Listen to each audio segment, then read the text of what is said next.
Hey, my name's Samuel Leeds, and in this video I wanted to share how I became financially free in 1 week. And I mean, I could just keep this all to myself, but it's too late now because the BBC picked it up and it's been on in the news. I videoed myself during the week and the video's got like 1.5 million views. And now, everywhere I go, I get stopped in the street and people say to me, what exactly did you do, Samuel? How did you become financially free in 1 week through property? If you haven't seen the video, feel free to check it out. The video, I'll put a link right up here and you can check it out. But here's effectively what I did. So, there's two things you can do in property. You can be a property investor, and a property investor is someone that's got a lot of money and not necessarily, but usually they've got a lot of money, they don't know what to do with it, and they want it to be somewhere safe and they put it into property. That's cool. The other thing you can be is you can be a property entrepreneur, and a property entrepreneur is somebody who doesn't necessarily own property. They don't necessarily invest, certainly not invest their own money into property. They make money in property and they do that entrepreneurially. And I have been in property now for 11 years, but I just did this as like a social experiment. And the plan was no money in an area that I don't know, no credit, literally nothing, no contacts, zero, and I'm gonna start again from scratch. And I think I did it because I wanted to test the hypothesis where people say, people say if you win the lottery, you lose the money again because you're not like good with money and you're just not used to being able to keep money, control money, make money, so you'll lose it. But at the same time, if a wealthy person like Richard Branson, and they always say this, if Richard Branson lost everything, he'd be able to make it back real quick, not because of the fact that he got lucky, but because of what he knows. And if Bill Gates lost it, he'd make it again. And I thought, really, is that true? Could a rich person lose it and then make it back?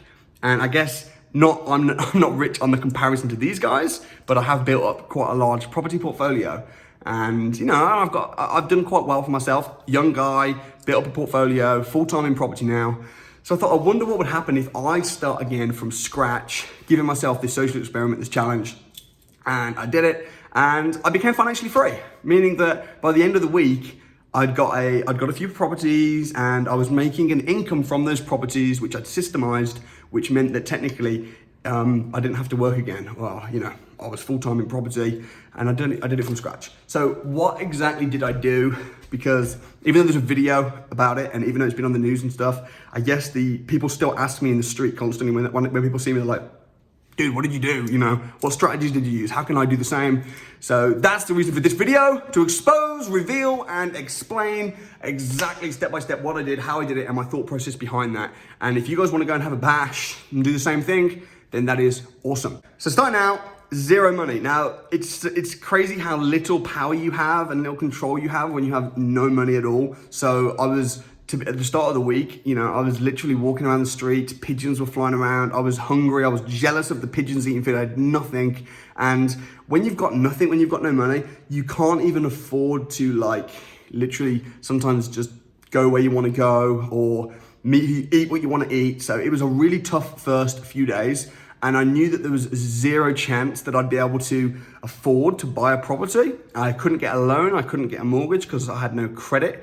And what I decided to do was I just thought, if you want to be successful, you need to first add value. And if you can add value, then the success will follow. So I literally thought I need to find valuable properties. I need to find really good, juicy property investments that people are going to be attracted to, with a view to then thinking I could maybe then sell those leads or sell those deals onto people to just get some quick cash. So that was my first kind of thoughts. I was also looking for properties that I could control on a rent-to-rent basis, which I'll get to in a minute.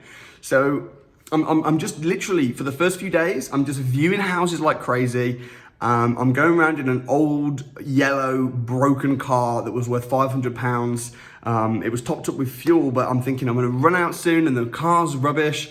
And I was viewing these houses and I was just putting up forward really, really cheeky offers. And I would ring up agents before I didn't want to waste my time because I knew that my time is money and I'm very quickly gonna be on the streets. So I would ring up agents and just say, hey, I've seen this property on the market for £102,000. How motivated is the seller? Because to be honest, I'd only be able to buy it for kind of high 80s, early 90s. Is it worth me booking a viewing or not?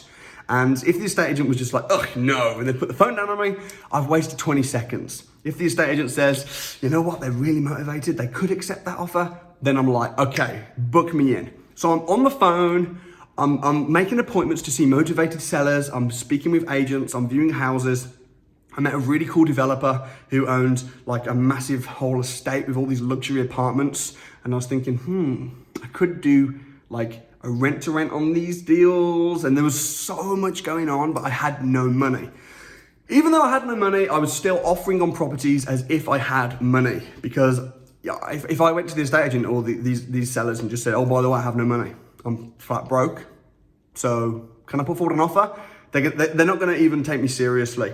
I was embarrassed of my clothes, I was embarrassed of my car, I was embarrassed of having no money, but I just kind of felt the fear and did it anyway and went forward. So I'm offering on these properties, and lo and behold, I guess maybe we are in uncertain times with Brexit and uncertainty and things like that. So these sellers were taking my offer seriously, and sometimes I was offering embarrassingly low, and they were saying, maybe if you go up just a little bit. I'm thinking, wow, this is awesome. So when I start getting these deals, and because I've got a good investment brain, I've been doing this for a long time, I can spot a really good deal. If a deal, it's like a mechanic. If you're not into cars and you're looking for old cars, there might be things really wrong with them and you can't tell, and you don't know what's good or what's bad. So you bring, your uncle who's a mechanic. I'm that, but not for cars. Definitely not for cars. I'm that, but for property. So I'm going around and I'm like seeing what's good, seeing what's bad, and the ones that are really juicy, and I'm like, this seller's so motivated. I'm thinking, instead of me buying it myself, because I can't do that, what I'll do is I will negotiate a price, find out what they'll accept, what their bottom line is. Then I'll do some due diligence around the area, find out what the rents would be, package it up, and then I'll then present that to an investor. Now, I don't know any investors, because I'm starting from scratch and I can't really tap into any contacts from my real life, because I'm doing this as a social experiment. So what I did was I just went to some property networking events, and I went to some business networking events. I would literally just go anywhere I could possibly go where I knew there were business people, there were property investors, I'd go along. And so some of these events are even like for free or next to nothing, like £10, £20. So I'm thinking, okay, I'm gonna try and get to the ones that I can get to for free. Now, if you're wondering, and again, this is a question I get asked all the time, people say, how did you find these investors? Like, how did you get into these events? Listen, just Google. If you just Google right now, property investing events or property investing networking events or property investors free seminars or even business network breakfast or this sort of stuff, if you search this sort of stuff, what you'll find is there's absolutely dozens of these kind of breakfasts and dinners and events and conferences going on all over the UK all the time. So I went to some of these events and I've got these deals, and now what I'm thinking is I can't buy them. I'm gonna have to marry the investment with the investor, and I'll charge a fee in the middle, maybe like, because here's the thing, if I found a property that's worth 150,000 and I've agreed to buy it for 100,000, that's a £50,000 discount. Could I pass that on to somebody and say, I just want 5,000? I mean, they're still making £45,000 discount instead of 50,000. They're gonna pay me the 5,000, of course. So I'm sort of just networking and I'm saying, hey, I've got these investments, and I'm showing the details, and it's hard, don't get me wrong, because people are like, well, who is this guy? And we don't know you, how can we trust you? So it was difficult, but again, with my experience of sales and how to close a deal and how to persuade people, I absolutely brought my A game, and I was just like really trying to close the deal. So I'd say, listen, if this would be my script, I'd say, if the deal's as good as I'm saying, and if it is, and you had all the time in the world to check it out, and if you're really getting that kind of a discount, would you be prepared to pay a £2,000 fee? And they'll say, well, yeah, I would if the deal was that good. Okay, well, listen, how about this? Pay me the £2,000 fee, and then we'll get some terms and conditions signed, and I'll give you 14 days to go and do all your due diligence. And if what I've said is not true, then you'll get your £2,000 back. But if it is true, then you're obviously gonna be really happy. Sounds like we have a deal? And I was just speaking like this. And in the end, I managed to sell. It took a while and it was really hard. And if you want to watch the full documentary, again, there's a link. But if you want to watch and in the description as well, with the full kind of half an hour, you'll watch me do this. But you'll see it was hard, okay? It wasn't easy. But I managed to sell 3 deals, and I put a £2,000 fee on one of them, and then the other 2 I charged £3,000. So I made £8,000 profit, cash, in my bank, just by packaging and selling deals. And I did that literally within the first few days of doing this challenge. And it's just like, oh my goodness, I guess at that point, I wanted to pinch myself because it showed me that even if I was stripped from everything in real life and I lost this house and I lost, my business and I lost all my properties and things went wrong, the skills that I've got, I've been able to negotiate, I've been able to find a deal, spot a deal, package a deal, sell a deal, at least I'd be okay, right? At least I'd be able to make a good living. So I've got this £8,000 now. Now the problem is if I want to become financially free, that means that I've got to have a passive income, meaning I need to be getting a recurring income. Whereas packaging and selling deals, that's not recurring income. I've got to real hustle hard to get the money. Whereas I want a passive income from property or from rent, from rental income, which is recurring. How do I get that? £8,000 is not enough money to buy a house. It just isn't, especially if you've got no credit. I mean, how can you physically buy a house for £8,000? I guess you might be able to potentially buy like a shed or something, but with no ability to get a mortgage and with no credit, £8,000 is just not enough. So at this point, what I'm deciding to do is, instead of buying a property, I'm just gonna take control of a property. Warren Buffett says, own nothing, control everything. Some of the most successful companies on the planet use a strategy which is called rent to rent. They don't tell you they do rent to rent because they don't want you to know what they're doing, of course, but that is what they do. So if you research companies like Regus and WeWork, it's a global company and they're like, these guys are billionaires, okay? So the guy that set up WeWork and the guy that set up Regus, a billionaire with a B, that's a million, 1,000 times. And what they do is they use a strategy called rent to rent. And how they do it is they will, so WeWork for instance, they'll rent a big office block off of an owner, so an investor who happens to own a big, massive office building. WeWork will say, hey, we will rent the whole building off you. We'll do a 15-year lease. You'll have no voids, no maintenance, no issues, no management. We'll pay you X. So for argument's sake, let's say they'll say £5,000 a month for this building. That's a hypothetical figure, but let's say 5,000.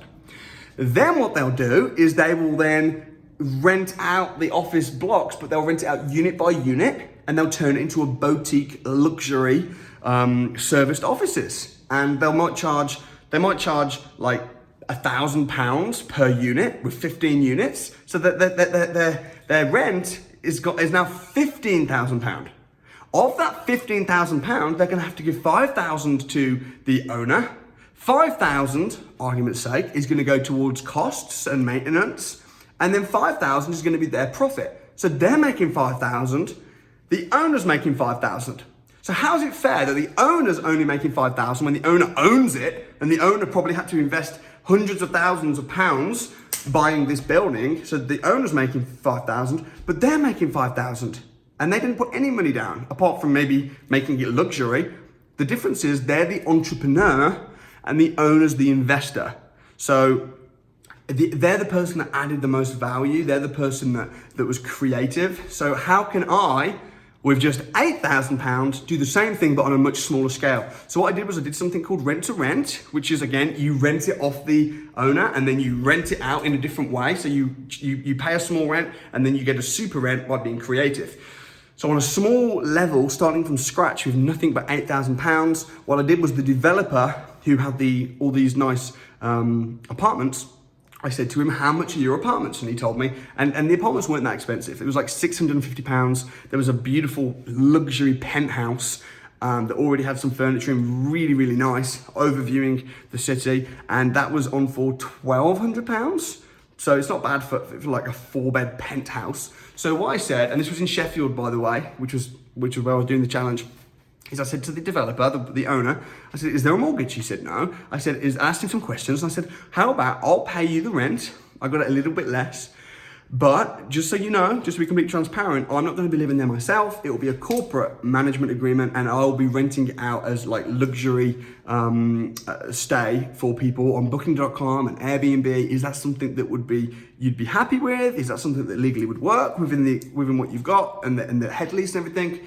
Now he owns the whole thing. There's no mortgage on the property. We have a conversation and in the end he agrees. He says, you have a deal as long as you pay me on time, and everything, we'll see how it goes.